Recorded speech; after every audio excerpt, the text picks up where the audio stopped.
Look, I think first of all, Donald Trump is the leader of the Republican Party because he received billions of votes, and Donald Trump has been explicit that he wants to promote a culture where life is welcomed into this community, into our country. He supports fertility treatments. He wants to make them more accessible. He's been crystal clear on that. Now, that said, I think that it's ridiculous that Democrats are saying that Donald Trump wants to take their fertility treatments away, when in reality, Democrat policies have made it harder to afford children, made it harder to afford a home to put those children in, made it harder to afford the groceries with which to feed those children. Their policies have been a nightmare, and so they're trying to scare Americans with promises and threats that Donald Trump is going to take away their fertility treatment, when in reality they're saying that because they don't have any solutions to the problems of the American people. Senator.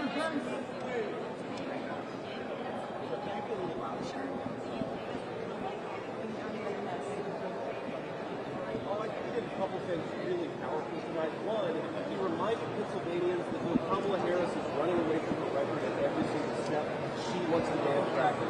Kamala Harris has been explicit about wanting to ban fracking, and she couldn't explain why she allegedly flip-flopped on a piece that she held just a few years ago. If you ban fracking like Kamala Harris wants to do, it's going to immiserate and impoverish thousands of Pennsylvania citizens, and it's going to jack up energy prices in a way even higher than they've already gone up. Because thanks to Kamala Harris' policies, we've got energy prices that are about 40% higher. They're going to go a lot higher if she puts a lot of Pennsylvania crackers out. A lot of people, not only in the United States, but in watch my hair, guys.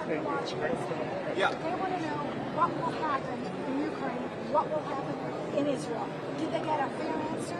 What do you think? Well, I think what they got from Kamala Harris again is more platitudes. What's your actual plan? She actually was bragging that Joe Biden sent her to Ukraine to stop the war from happening, and then Donald Trump very smartly pointed out, well, you were sent there to prevent the war from happening, and then it happened 3 days after you left town. Clearly, there's some weak leadership there and some incompetence there. I think the real difference. Excuse me, sir. Can I answer the question?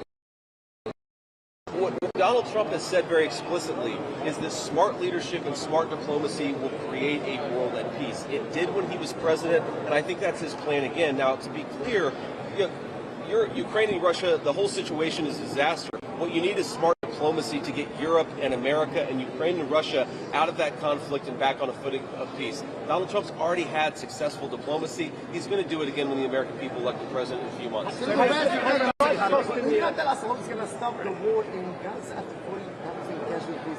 I mean, of course, Biden administration and Vice President Harris did a wonderful job. What is going to make a difference?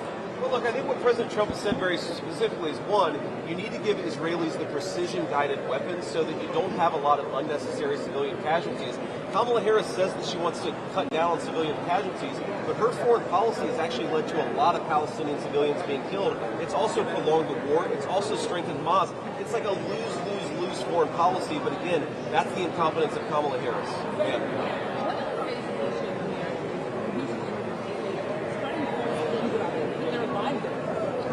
Well, I don't think that no one has spread false claims. What they've said is that a small migrant community, 20,000, so it's big for the city of Springfield, but it's small compared to all Haitians in the United States of America, that small migrant community has caused a lot of problems. It's led to higher rates of communicable diseases. That's a verifiable fact. It's led to animals disappearing. Many of my constituents have said that has been happening. It's led to higher home prices. That is a verifiable fact. So this influx has led to a lot of poverty in Springfield. No. Let me finish. Let me finish the question. Excuse me. City officials have said that's not true. That's not actually accurate. What they've said is that there's no evidence that immigrants are eating animals, and you have been saying, and Donald Trump has said on stage that they are eating animals. Would you like me to answer the question, or would you like to keep interrupting me? Can you answer the question? Can you ask the question and then let me answer it? The city manager said there's no verifiable evidence. A lot of residents on the ground have said that there is.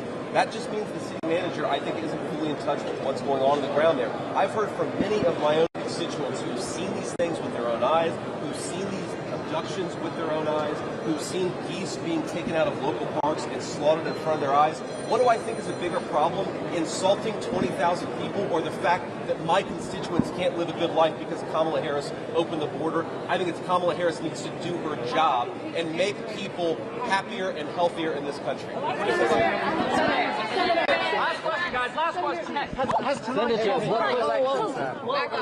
Hey guys, chill out, please. I'm gonna answer this question. Thank you. Thank you, Senator. So my question for you is, do you think Donald Trump did a better job in this debate than he did in his previous debate back in June? And do you think he made a difference with undecided voters? Well, his debate opponent, I will say one thing for her, she had a pulse unlike his opponent a few months ago, so I think that there was that big difference. But look, I think what we revealed here is that Kamala Harris is a candidate of platitudes. There's no substance. There's no ability for her to talk about how her record lowered grocery prices or housing prices, because her policy raised housing prices and raised grocery prices for Americans. So I think what we saw was Donald Trump. He was crisp. He was clear. He had a real vision for what to do to take this country forward. He also has a record that he's proud of. And the biggest difference between Kamala Harris and Donald Trump is they both have records. Donald Trump's proud of his. Kamala Harris is ashamed of hers, and rightfully so. Last question, Senator.